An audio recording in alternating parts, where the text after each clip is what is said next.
Hi, everyone. Thank you for joining us today.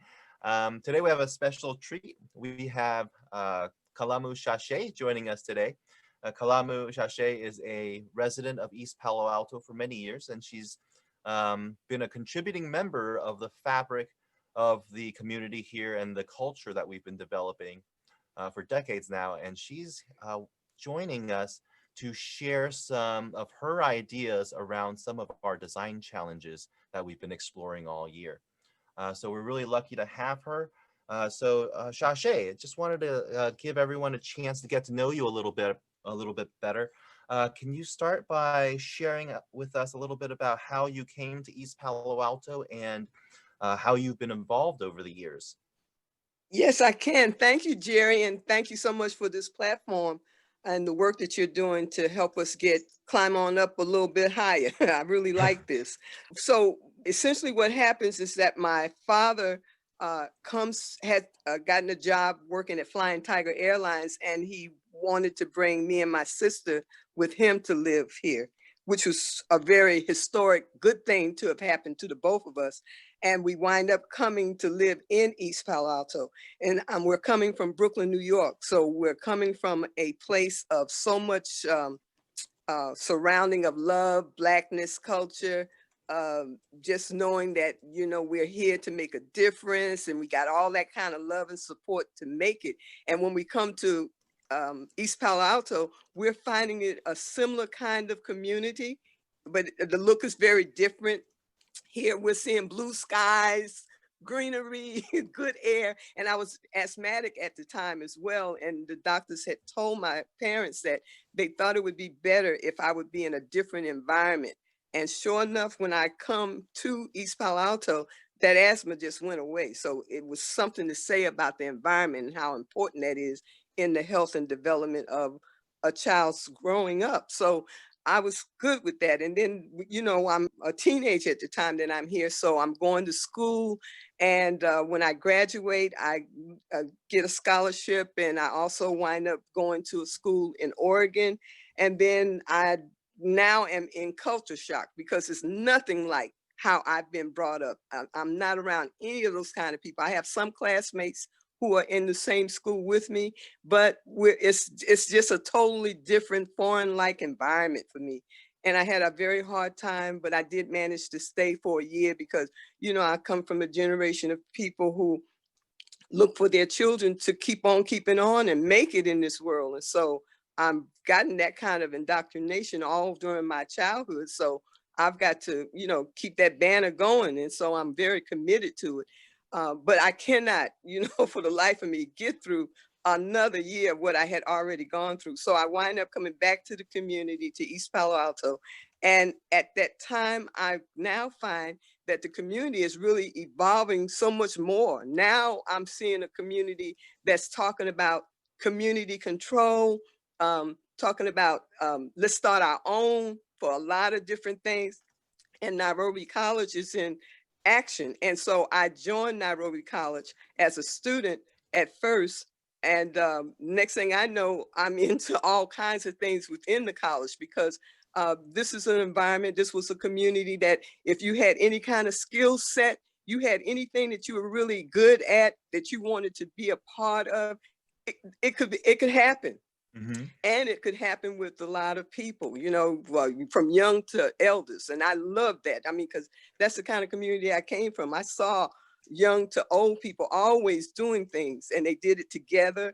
And there was a lot of respect for both sides. And so that got me started. Then I got, well, of course, now that I'm a young woman, I have to work.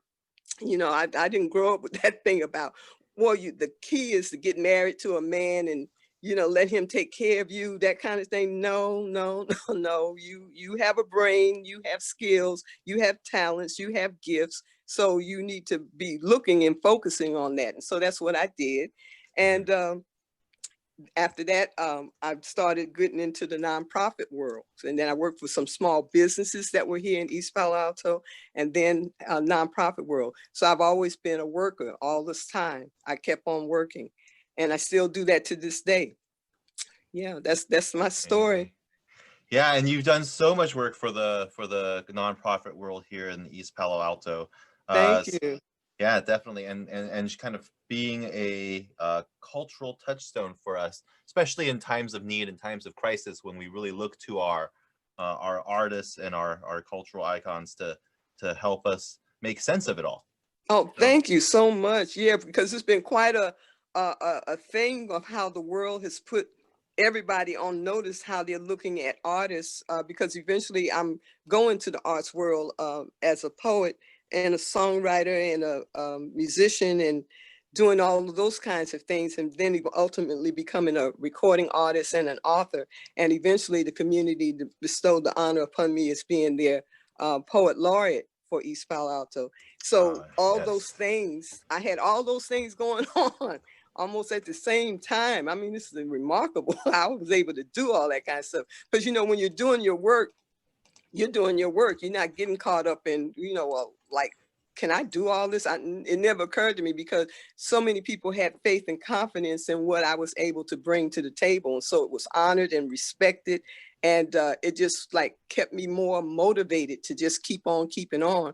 And the next thing I know, I'm crowding up a lot of the 24 hours that I get like everybody else. But it was okay. When I have to rest, I have to rest, and then I can get back up and keep on doing the same thing the very next day kind of thing. So that Yeah. worked out very, very well for me. So the other thing I want to finish with is that, so Hmm. we're being now looked at as the second responders and helping Hmm. to heal humanity. And that's very, very good. And we feel very honored to be in a position like that.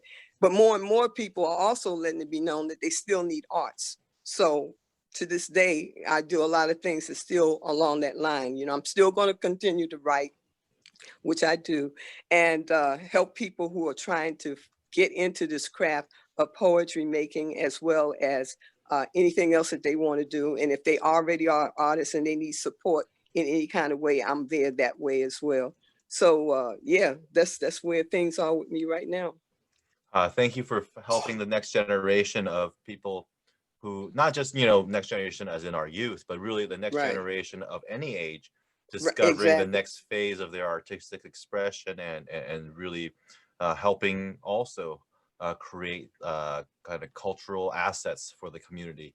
I think Yes, indeed. that's so important during these times. Thank you for reminding us of that, and thank you for providing that for us. Thank you.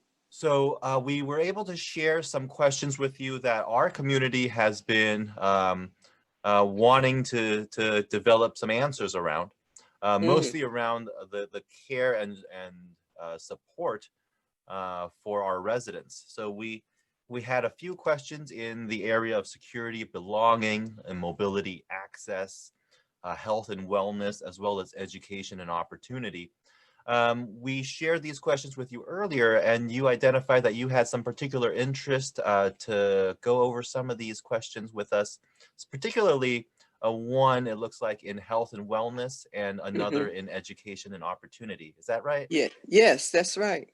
Okay, great. So let's just dive right into those questions so we can make efficient use of our time.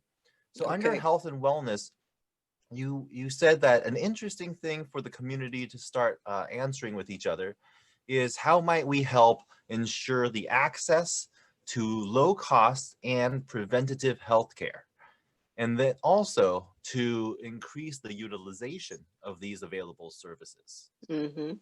So Yeah. what are some of your thoughts around this question? What are some of the barriers that you see? Who are some of the people that should be involved? And what are some of your ideas that could really make a difference in the lives of our residents?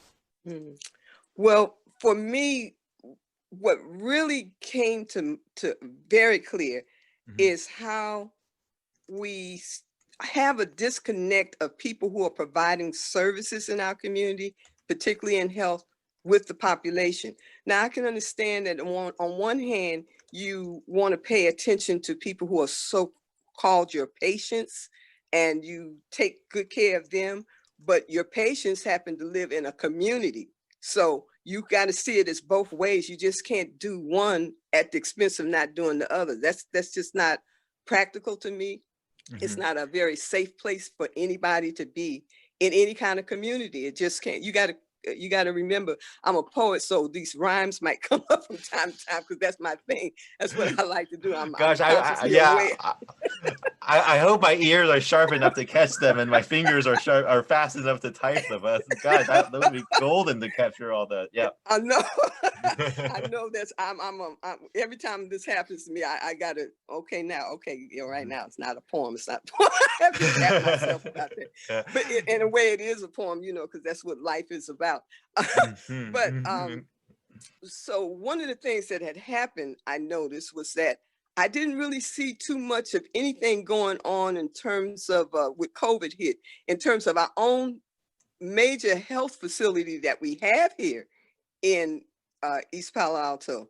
And I thought that was really odd and really strange. And I had brought it up to the attention, like I just think that if we're going to have a health institution here, it needs to do a number of things. Not only should it take care of people who come to them as patients, but it should get in the business of always, on an ongoing basis, have programs available, put out a lot of good, solid information that people can use that can help them to be empowered to be better able to take care of their own health.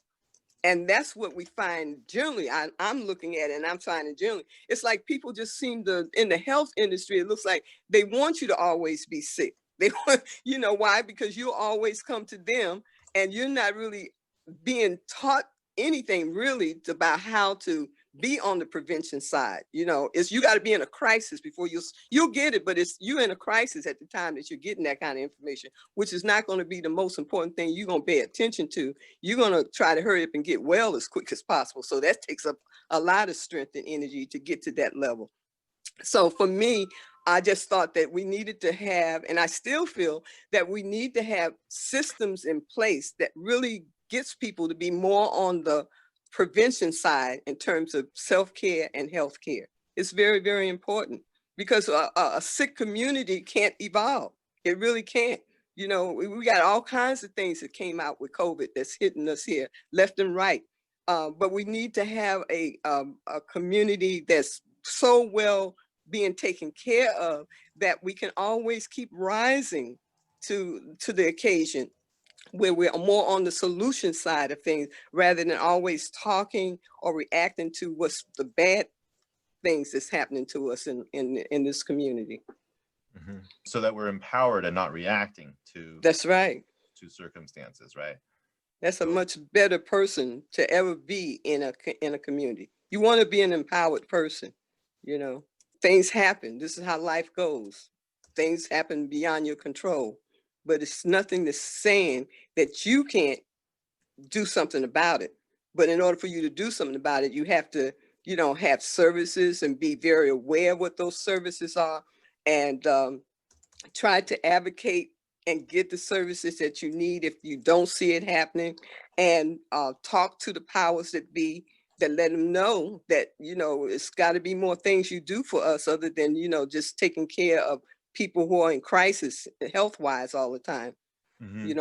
Classes could have always been happening here. I don't see any evidence of ongoing community classes, workshops, forums that the community can check in with and see if you provide that kind of service well, then that means that that's how people will know that, oh, this is where you can go. You could call me up and say, I'm having trouble with this, that, and the other. I'm not going to the doctor seeing about anything like this, but I just want to be aware of, what kinds of things can I do? But if you were a part of something that was ongoing, see, you're a good advocate for being able to talk for that institution and let them know that, oh, they do this over here, and then that's how people get to know what's going on. Yeah, so that's part of their life and their identity, right? Being a part of these classes and these communities and the ongoing education that it provides. Excellent. Yeah, because in this way, we get to see any institution here as really being here for us and not taking advantage of us. There's a big difference between the two. So what are some of the organizations that do that well, that could be an example for some of the health organizations?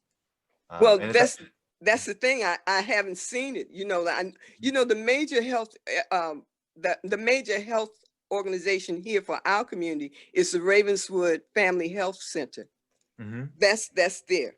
So, but like I said, I haven't been seeing the evidence. I mean, I noticed they have a website, of course, and they have a Facebook page. Mm-hmm. So I noticed that those two platforms are not interchanging with each other. So if you really want to know things, you got to go to one of them, which is mostly the website, but you're not necessarily seeing things on the Facebook page.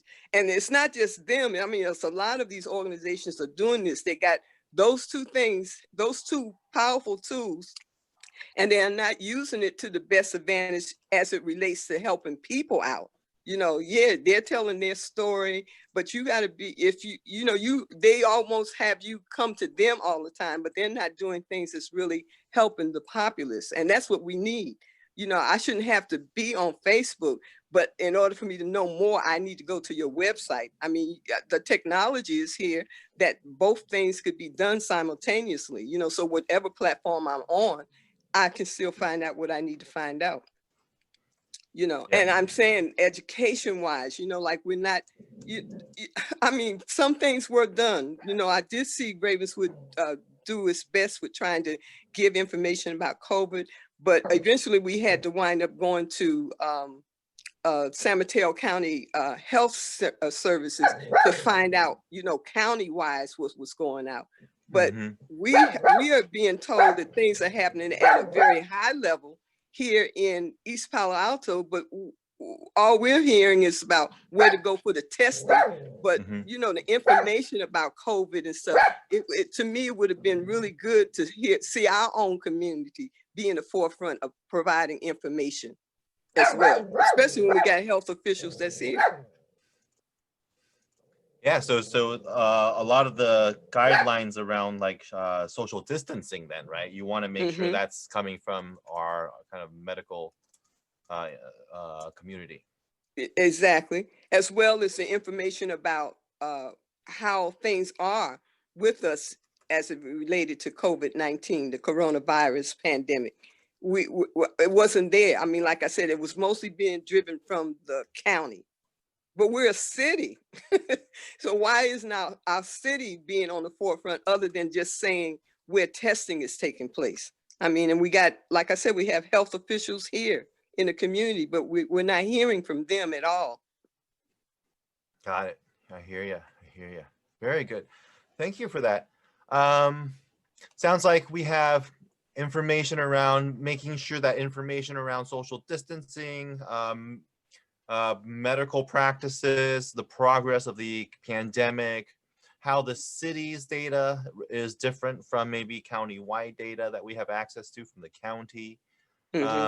Making sure that our organizations are engaged in the community and the ongoing experience of the community through classes, workshops, engagement points, so that community members really feel like that these services and these programs really become part of their lives and part of their identity. Exactly. That helps us to be healthy. That adds to our health and wellness at any time and every time. Absolutely. Absolutely. So I think these are some really great ideas, and we can spend, a lot of time really looking at how these ideas can be expressed through different types of programs or different types of engagements, and identify what those opportunities might even look like in a later conversation. So thank you for seating us with all of that right now at this time. Well, let's move on to the second question that you had interest in looking at, which is around education and opportunity. So these questions are really true and dear to the communities, in the community's kind of thought space, especially 2 years ago when we had the election for Measure HH that passed overwhelmingly, securing a lot of the funding for creating workforce development pathways, as well as stabilizing housing with affordable housing programs. So a lot of this new money coming in to support education pathways, I think, is really a wonderful thing. It really leads us to the conversation around question number 3, which is how might we create pathways to career prospects in existing and upcoming employers? and that's in opportunities in the trades, in the food and tech industries, especially. Mm-hmm. You know, one of the opportunities coming up is Job Train is going to be moving into a new building being built on the land of the Emerson Collective, I believe. So this new project could really create an anchor building in the community where workforce development can be happening. And I know you're always giving back to the next generation and teaching them the skills that you know and the skills that have been useful to build this community. So what are some of your thoughts in what we can be doing to create those career pathways? Oh, wow. So do you know when is this new building going to be ready? Um, Because I I, I, take it they'll continue, Job Train will continue to be where they are now in Menlo Park, right? And yeah, then the building, of course, will have to be constructed in order for them to make that move. So when's the timeline for all of that to happen? yeah, I'm not sure what the exact timeline is on the project, but I know there are some information around the project in the Bloom House on the Bloom House website. Mm, So let me pull up mm-hmm. some of that information for you so that we can go over that at the end of our call. Okay, that'll be good. So we can Mhm. take it from there. So now what we see is that now this talk is coming, like with these jobs leaving, like people who have lost their jobs, they may Mhm. not be able to get back to those very same jobs anymore because they're going to be gone. Right. And that, and so now I see this, now there's a lot of talk about, like how we can help people to be able to, because people still going to have to work. We got families to feed, things That's to be right. taken care of. So you're still going to have to work, right? That's the nature of life, living life, to take Mhm. care of yourself and your family members as well. So it's going to be important for that conversation to keep going. Now, the thing that I noticed was missing in this question is that it seems to be so much driven by what people who are in fields are going to be dictating as opposed to what people say that they want. You know, I can understand trades, food, and tech industries, but see, these are not the only ways that a person can can make a living. So I would hope that there's going to be an expansion on that, because there might be people who, yeah, I need to get another trade, I need to get into something else, but these things that's being offered may not be what they really want. So, do you know if anybody's taken time to find out from people who are really being affected by this COVID-19 about the kinds of things that they would like to do if they're going to have to get retrained to be in something else because what they were into was no longer being available? That's a wonderful question. So how are people um, kind of allowed to determine their path, That's right. their path and their goal, and not Mm-hmm. being forced into something that's already existing or the easiest opportunity, right? Mm-hmm. Maybe it's really about helping someone find their dream, no matter how hard it is, It's or right. how available it is in the area. Absolutely. Mm-hmm. So Because a good question because is, in where does that happen? Yeah. yeah, where does that happen? Because right now, with all this experiences that we're going through with this COVID-19 and being in this coronavirus pandemic, one thing is becoming abundantly clear. People are now being able to be at home, maybe for the most part. Hmm. People are now being able to think in a way that they hadn't been thinking before because they have been so caught up in the hustle and bustle of life to such a degree that you don't even have time for yourself, you know? Hmm. And now when you're at that level, you now will start discovering, once you're going within yourself, you're going to start discovering that there are messages that's coming to you all the time about what your path should be in this world that you're living in. And some of us, so we were raised to, no, just go ahead, get the education. Okay, that's all right. You don't like it, but the emphasis is really make money. You can have a good life and all that kind of stuff. But at the soul level, you're not happy. And don't we know that there are a lot of people in the workforce that are not happy? they're not happy. You know, they bought into this, what you got to do at the expense of what you want to do. So it's really it's sad to see human beings having to live like that. And so now what I'm witnessing that people are waking up. And yeah, I freedom is freedom. You know, I do want to be free. I want to be free from all these constraints on my existence as a human being in this world. And I have gifts, I have talents, I have skills that I want to be able to do, and not have it be hampered in any kind of way with all these dictates on, well, yeah, but that's good. That's all well and good. But this is what we really need you to do, kind of thing. What is that? That's not freedom. And we were born to live, and we were born to be free. So I just think that we have an opportunity here to change this around. Now, in addition to having an organization, now get to move in a new facility, do some of these trade kind of things, food, tech industry kinds of things, we also need to think about how we can make sure we got a link to the education format known as a junior college system.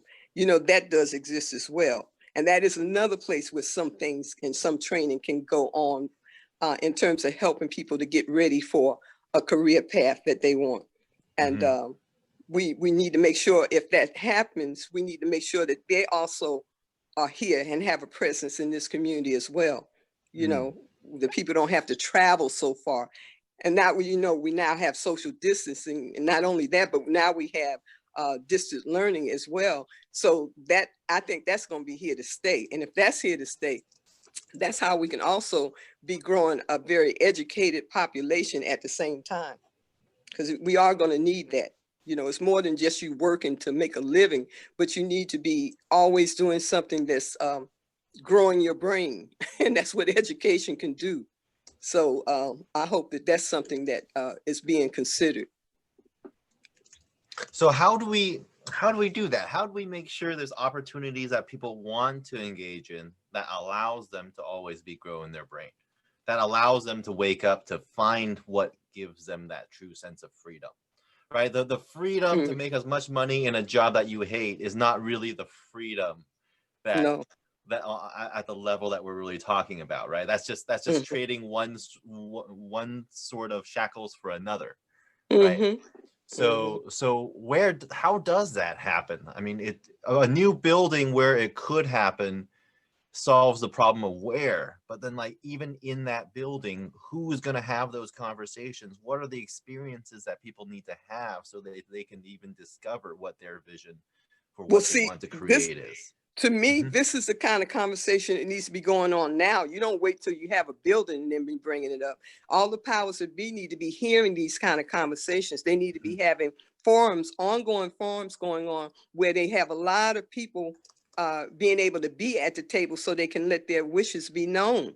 This is what has to happen. You know, that day had to stop, you know, where we got these so-called experts in place that seem to know better because they're following trends, but you didn't connect with people who you're talking about being in any of those things. They have things that they want to say too, but you don't want to have anything in place to be able to listen to them. And so that's what's going to have to happen. Absolutely. Absolutely. Gosh. So to answer going back to the question, how might we create pathways to career prospects in existing and incoming employers? Well, we know the existing, that's kind of been beaten to death, it sounds like. And sure, we can expand it and fix it and create better programs and support it better than we have in the past. But that's one element. Another element is actually create community forums where the powers that be can engage with the community to identify what are the future jobs. And then maybe even look at, if those are the future jobs that the community is looking for, then what are the future employers that can provide those types of jobs to our community? That's true. And also remember that we also are in a community where we have a business community as well that definitely needs a lot of support. Because I thought it was really something that, you know, everybody's being told to stay inside and nobody's really wanting to venture out too far and stuff. But then things could happen in the community. You know, you need plumbing done. You need You need other kinds. You need, you're a nonprofit organization. You need some grant writers to help you out. You know, if you, because you didn't have anybody on your staff. And there's just so many other kinds of services that you would have needed. And if we don't even have right now a directory of no kind going on in terms of knowing who's here doing what, so that we could have been doing business with people who are right here with us, as opposed to having to go outside the community to get help. So in addition, in this conversation, we need to also honor and pay attention to those who are having programs and services in place to serve the community. They need to be in this mix as well, because they're an employing body. You know, they may be a person of one, but it's still an income for somebody, right? So we need to make sure that they're a part of this, in this equation as well. So like local contractors and Yes. consultants, doesn't matter what industry, but if you Yes. if you have that service, a professional service available, let it be known so that the residents have a way of supporting you.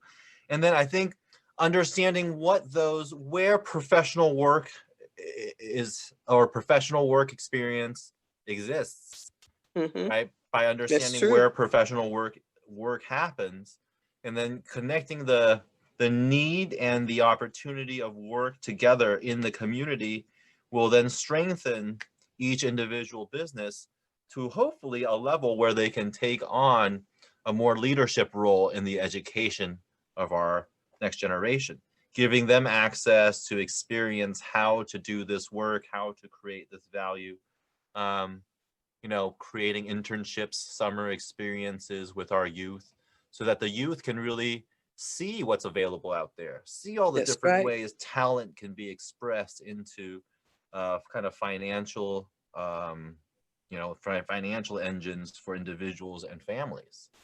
Right? That's true. That's true. Definitely. Sounds like a recipe for things being more better.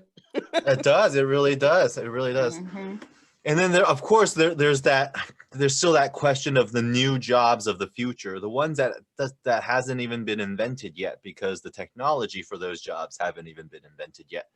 So somewhere, I think, where we could really learn to understand what future is coming, so then that we can create our pathways to that future. Yes. Outside of just job skills, I think. Yeah, so much of this is connected. So yeah, this gives us a lot to chew on for now. And I think let's definitely share what we have here with other people in the community, so that they can add to another level of our conversation here. Yeah, and I hope that this will also let our residents know that this is an opportunity for them to have their voices heard as well. So I think this is so good how you are pivoting to expand the work that you were doing to now take it to the individual level. And then what's also very important, of course, is that you're not only documenting it, but you're going to share it, so that more and more of us are going to be aware of what people are saying, how they're thinking, how they're feeling, and be able to add and contribute their voice to this work as well. That's right. And Chache, so thank you so much for joining me for the first call of this kind of new way of doing the work. Very good. Yeah. Very good. We have so many great conversations on the side that you know, our conversations really inspired me to say, hey, you know, these are the conversations that need to be happening more of, and more in the open, so that the community knows that these things are happening. Indeed. Yes, and that they can also participate. Absolutely. Yes, indeed. Because we did not become a city just because. We became a city because we are great people here in East Palo Alto. And that story needs to be told. People all over the world are looking for models of where communities are doing things, you know, and nobody's trying to put it, well, you're the best. It's not about that. It's about you dared to dream. You made a dream become a reality. It's worth celebrating on all fronts at all times. And so we just got to keep on keeping on. Absolutely. So any final words before we sign off for today? Yes, work with what you have. Beautiful. Work with what you have. Okay, I think that's a great. I think I'm going to ask every one of our guests for some final words, and we'll That'll be leave good. and we'll leave the community with that. Chache, thank you so much once again for this conversation, and Thank you. yeah, I'm going to invite some youth actually to come on and participate in this work Oh, next. So yeah, beautiful. look forward to some of that work developing and me being able to share more about it as it develops. And don't forget our elders. Please do not forget them. Have them in the mix as well. Absolutely, absolutely. So with that, thank you everyone for joining us today, and we hope you'll join us for our weekly conversations on Friday. Just an easy way for you to just hop in and join the conversation. If you are interested in having a one-on-one with me, go ahead and shoot me an email, elevate.ep8@gmail.com, and we can set up an opportunity to have our one-on-one to explore more of these issues in a deeper way. Thank you so much. Thank you, Chache, and we'll see you all next time. You're welcome.